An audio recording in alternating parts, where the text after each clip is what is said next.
ಇದು ಮತ್ತೆ ರಾಜಕೀಯದ ಸುದ್ದಿ. ಎಲ್ಲೋ ಒಂದು ಕಡೆ ಸೇಡಿನ ರಾಜಕಾರಣಕ್ಕೆ ರಾಜ್ಯ ಕಾಂಗ್ರೆಸ್ ಸರ್ಕಾರ ಮುಂದಾಯ್ತಾ ಅಂತದೊಂದು ಬೆಳವಣಿಗೆಯಾಗಿದೆ. ಹಾಗಿದ್ರೆ ಏನಾಗಿದೆ?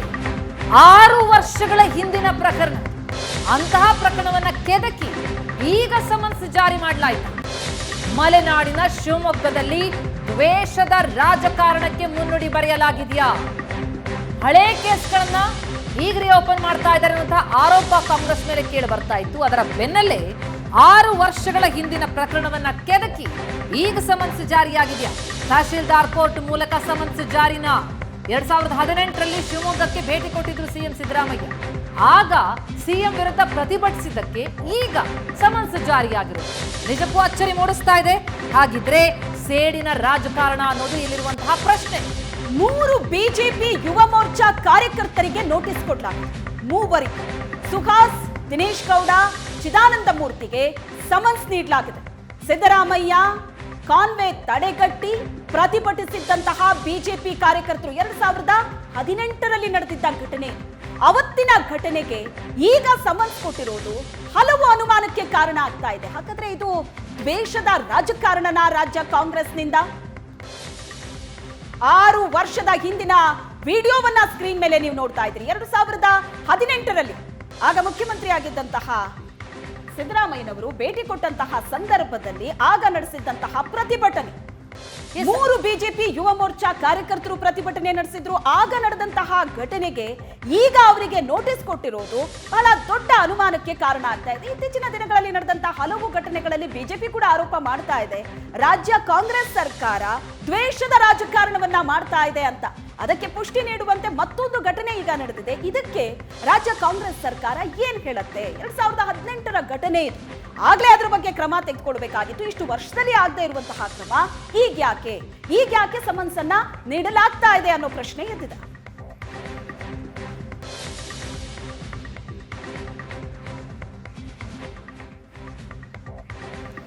ಇದರ ಬೆನ್ನಲ್ಲೇ ನಾಳೆ ಶಿವಮೊಗ್ಗಕ್ಕೆ ಹೋಗ್ತಾ ಇದ್ದಾರೆ ಸಿಎಂ ಸಿದ್ದರಾಮಯ್ಯ. ಶಿವಮೊಗ್ಗದಲ್ಲಿ ಆದಂತಹ ಒಂದು ಘಟನೆ ನಾವು ಗಮನಿಸಿದ್ವಿ, ಆ ಕೇಸ್ ವಿಚಾರಕ್ಕೆ ಸಂಬಂಧಪಟ್ಟಂತೆ. ಈಗ ಅದರ ಬೆನ್ನಲ್ಲೇ ನಾಳೆ ಶಿವಮೊಗ್ಗಕ್ಕೆ ಸಿಎಂ ತೆರಳ್ತಾ ಇದ್ದು ಯುವ ನಿಧಿ ಗ್ಯಾರಂಟಿ ಯೋಜನೆ ಜಾರಿಗೊಳಿಸೋದಕ್ಕೆ ಅಂತ ಶಿವಮೊಗ್ಗಕ್ಕೆ ಭೇಟಿ ಕೊಡ್ತಾ ಇದ್ದಾರೆ. ಹೀಗಾಗಿ ಸಿಎಂ ಆಗಮನದ ವೇಳೆ ಬಿಜೆಪಿ ಕಾರ್ಯಕರ್ತರು ಪ್ರತಿಭಟನೆ ನಡೆಸುವಂತಹ ಸಾಧ್ಯತೆ ಇದೆ. ಈ ಹಿನ್ನೆಲೆ ಹಳೇ ಪ್ರಕರಣವನ್ನ ಕೆದಕಿ ಸಮನ್ಸ್ ಜಾರಿಗೊಳಿಸಿದ್ದಾರೆ ಎನ್ನುವಂತಹ ಶಂಕೆ ವ್ಯಕ್ತವಾಗ್ತಾ ಇದೆ. ಅಂದ್ರೆ ಬಿಜೆಪಿ ಅಥವಾ ಹಿಂದೂ ಕಾರ್ಯಕರ್ತರನ್ನ ಈ ಪ್ರಕರಣಗಳಲ್ಲಿ ಸಿಲುಕಿಸುವಂತಹ ಯತ್ನನ ಹೀಗಂತ ಕಾಂಗ್ರೆಸ್ ಸರ್ಕಾರದ ವಿರುದ್ಧ ಬಿಜೆಪಿ ಮತ್ತು ಹಿಂದೂ ಕಾರ್ಯಕರ್ತರು ಆರೋಪಿಸ್ತಾ ಇದ್ದಾರೆ. 6 ವರ್ಷಗಳ ಹಿಂದೆ ಏನು ಹಿಂದೂ ಕಾರ್ಯಕರ್ತರ ಹತ್ಯೆಯನ್ನ ಖಂಡಿಸಿ ಆಗ 2018ರಲ್ಲಿ ಶಿವಮೊಗ್ಗಕ್ಕೆ ಸಿಎಂ ಭೇಟಿ ಕೊಟ್ಟಾಗ ಏನಲ್ಲಿ ಪ್ರತಿಭಟನೆ ನಡೆದಿತ್ತು, ಆ ವಿಚಾರಕ್ಕೆ ಸಂಬಂಧಪಟ್ಟಂತೆ ಈಗ ಸಮನ್ಸ್ ಜಾರಿಯಾಗಿದೆ.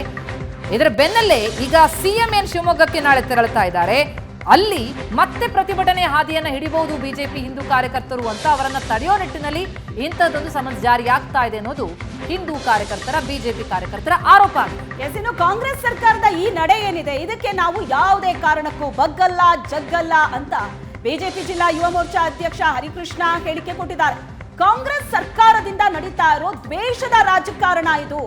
ಯಾವುದೇ ಕಾರಣಕ್ಕೂ ಕಾಂಗ್ರೆಸ್ಸಿನ ಈ ನಡೆಗೆ ನಾವು ಬಗ್ಗಲ್ಲ ಅಂತ ಹೇಳಿಕೆ ಕೊಡ್ತಾ ಇದ್ದಾರೆ. ಇಂತಹ ಸಮನ್ಸ್ಗಳ ಮೂಲಕ ನಮ್ಮ ಹೋರಾಟವನ್ನ ಹತ್ತಿಕ್ಕೋದಕ್ಕೆ ಸಾಧ್ಯವಿಲ್ಲ ಅಂತ ಕಾಂಗ್ರೆಸ್ ಸರ್ಕಾರಕ್ಕೆ ಹರಿಕೃಷ್ಣ ಎಚ್ಚರಿಕೆಯನ್ನ ಕೊಟ್ಟಿದ್ದಾರೆ.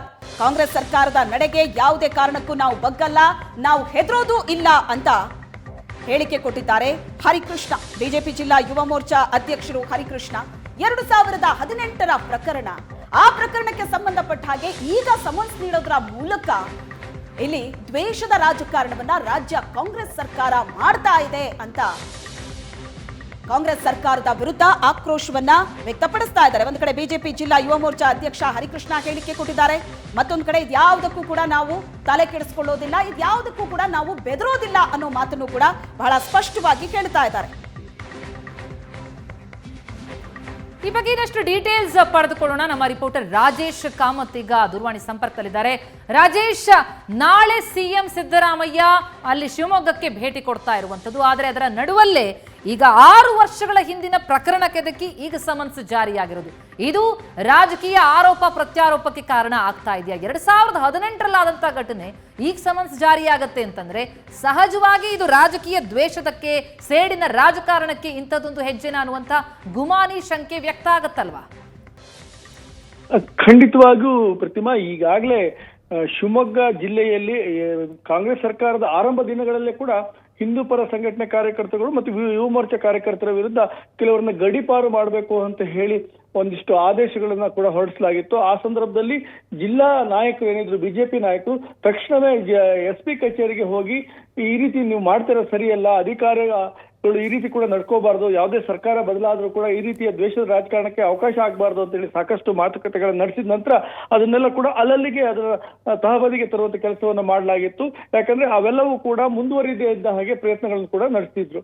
ಆದ್ರೆ ಇದು ಮಾತ್ರ ಏನೀಗ 2024 ಇದೆ, ಈಗ ಮತ್ತೆ ಸಿದ್ದರಾಮಯ್ಯ ಮುಖ್ಯಮಂತ್ರಿ ಆಗಿದ್ದಾರೆ. ಆದ್ರೆ ಅವ್ರ ಹಿಂದೆ 2018 ಏನು ಮುಖ್ಯಮಂತ್ರಿ ಆಗಿದ್ದ ಸಂದರ್ಭದಲ್ಲಿ ಶಿವಮೊಗ್ಗಕ್ಕೆ ಭೇಟಿ ನೀಡಿದ ಸಂದರ್ಭದಲ್ಲಿ ಏನು ಬಿಜೆಪಿ ಕಾರ್ಯಕರ್ತರು ಪ್ರತಿಭಟನೆ ಮಾಡಿದ್ರು, ಆ ವಿಡಿಯೋನ ಇತ್ತೀಚೆಗೆ ಸಾಮಾಜಿಕ ಜಾಲತಾಣಗಳಲ್ಲಿ ಒಂದು ಸುಹಾಸ್ ಅಂತ ಹೇಳಿ ಕಾರ್ಯಕರ್ತ ಅದನ್ನ ಒಂದು ಶೇರ್ ಮಾಡ್ಕೊಂಡಿದ್ರು. ಆ ಶೇರ್ ಮಾಡ್ಕೊಂಡಿದ್ದ ಸಂದರ್ಭನ ಈ ರೀತಿಯ ನೆಪ ಮಾಡಿಕೊಂಡು CRPC ಕಲಂ 107 ಪ್ರಕಾರ ಒಂದು ಕ್ರಮ ಕೈಗೊಳ್ಳುವ ನೋಟಿಸ್ ಅನ್ನು ಕೊಟ್ಟು ನಿನ್ನೆ ಕೂಡ ಅವ್ರನ್ನ ತಹಸೀಲ್ದಾರ್ ಕೋರ್ಟ್ ಅಲ್ಲಿ ಅವ್ರನ್ನ ಸಮನ್ಸ್ ಜಾರಿಯಾಗಿರೋ ಹಿನ್ನೆಲೆಯಲ್ಲಿ ತಹಸೀಲ್ದಾರ್ ಕೋರ್ಟ್ ಅನ್ನು ಅಟೆಂಡ್ ಮಾಡಬೇಕಾಯ್ತು. ಆ ಸಂದರ್ಭದಲ್ಲಿ ಅವರು ಸುಮಾರು 1 ಲಕ್ಷ ರೂಪಾಯಿ ಬಾಂಡ್ ಅನ್ನು ಕೊಡಬೇಕಾಯ್ತು, ಜೊತೆಯಲ್ಲಿ ಒಂದು ಜಾಮೀನನ್ನು ಕೂಡ ಪಡೆಯಬೇಕಾದ ಅನಿವಾರ್ಯತೆ ಕೂಡ ಬಂತು. ಅವೆಲ್ಲವನ್ನು ಕೂಡ ಅವರು ಪಡೆದು ಈಗ ಈ ಕೇಸನ್ನು ಸಂಬಂಧಪಟ್ಟಾಗೆ ಹೈಕೋರ್ಟಿಗೆ ಹೋಗಿ ಅದನ್ನು ಕ್ವಾಶ್ ಮಾಡಿಸ್ಕೊಳ್ಳೋ ಪ್ರಯತ್ನದಲ್ಲಿ ಅವರು ಇದ್ದಾರೆ. ಆದ್ರೆ ಈ ರೀತಿಯ ದ್ವೇಷದ ರಾಜಕಾರಣ ಮಾಡಿ ಈಗ ನಾಳೆ CM ಯುವ ನಿಧಿ ಯೋಜನೆ ಜಾರಿ ಮಾಡ್ಲಿಕ್ಕೆ ಬರ್ತಾ ಇದ್ದಾರೆ. ಆ ಸಂದರ್ಭದಲ್ಲಿ ಬಿಜೆಪಿ ಕಾರ್ಯಕರ್ತರು ಏನಾದ್ರೂ ಪ್ರತಿಭಟನೆ ಮಾಡಬಹುದು. ಆ ಹಿನ್ನೆಲೆಯಲ್ಲಿ ಇವರಿಗೆ ಈಗಲೇ ಕಡಿವಾಣ ಹಾಕಬೇಕು ಅಂತ ಹೇಳಿ ಕಾಂಗ್ರೆಸ್ ಸರ್ಕಾರ ಈ ರೀತಿಯ ದ್ವೇಷದ ರಾಜಕಾರಣಕ್ಕೆ ಮುಂದಾಗಿದೆ ಅನ್ನೋದು ಈಗ ಕೇಳಿ ಬರ್ತಕ್ಕಂಥ ಮಾತು.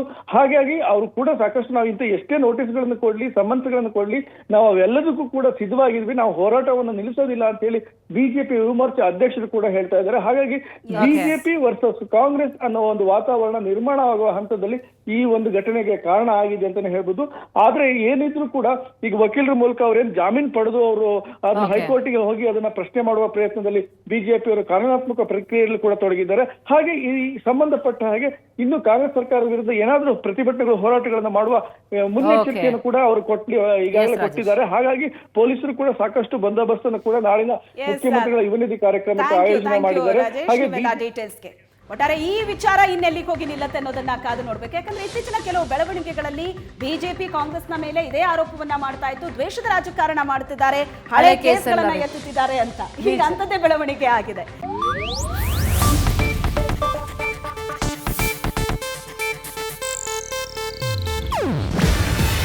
ಇದು ಏಷ್ಯಾನೆಟ್ ನ್ಯೂಸ್ ನೆಟ್ವರ್ಕ್ ಪ್ರಸ್ತುತಿ. ನೀವು ನೋಡ್ತಿದ್ದೀರಾ ಏಷ್ಯಾನೆಟ್ ಸುವರ್ಣ ನ್ಯೂಸ್.